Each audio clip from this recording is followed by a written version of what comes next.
Fire Free Alliance mempersembahkan Asal-usul dan tantangan kabut asap. Sebagian besar Asia Tenggara makin merasakan dampak kebakaran hutan yang mengakibatkan kabut asap dan mampu menembus batas wilayah.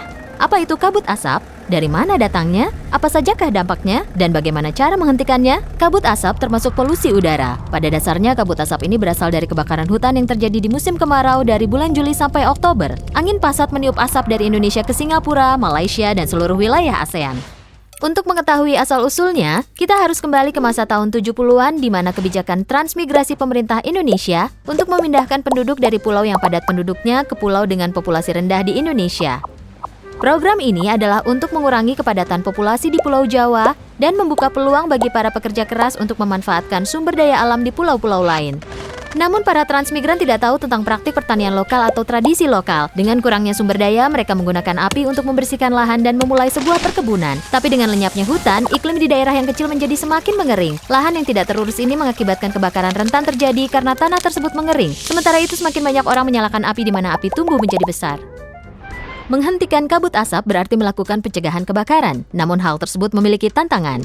Tantangan 1. Di Indonesia, luas lahan gambut mencapai 20,6 juta hektar yang merupakan 10,8% dari total luas lahan nasional. Gambut terbentuk dari bahan-bahan organik seperti dedaunan, pohon tumbang, dan akar yang berakumulasi selama bertahun-tahun bahkan berabad-abad. Tidak seperti kebakaran hutan yang menjalar dengan cepat, kebakaran jenis ini mampu membakar hingga 10 kali lipat lebih banyak bahan bakar, membakar dalam kondisi basah lebih dalam, serta menghasilkan asap yang jauh lebih banyak. Kebakaran bahkan bisa terjadi lagi setelah api dipadamkan.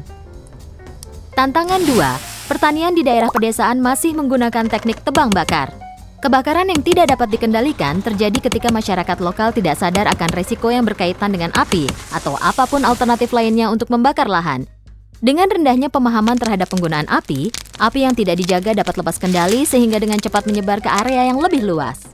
Tantangan 3. Kemiskinan mengakibatkan penggunaan api karena hanya menghabiskan 5-10 dolar Amerika per hektar. Sedangkan membersihkan lahan dengan bantuan alat berat membutuhkan 300-400 dolar Amerika per hektar.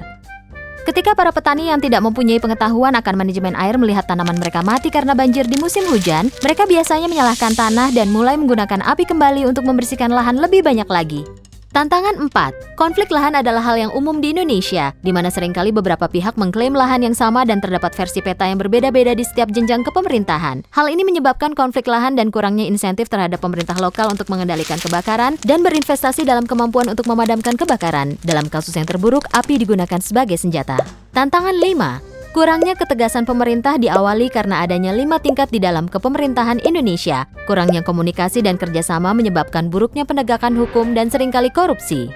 Tantangan 6. Kualitas pendidikan di pedesaan yang rendah dan biasanya sebagian besar limbah adalah sampah organik. Pengelolaan limbah dilakukan sederhana saja dengan cara dibakar, dibuang, atau dilempar ke sungai. Namun kini, dengan keberadaan produk plastik dan kemasan, sampah seringkali dibakar. Tantangan 7.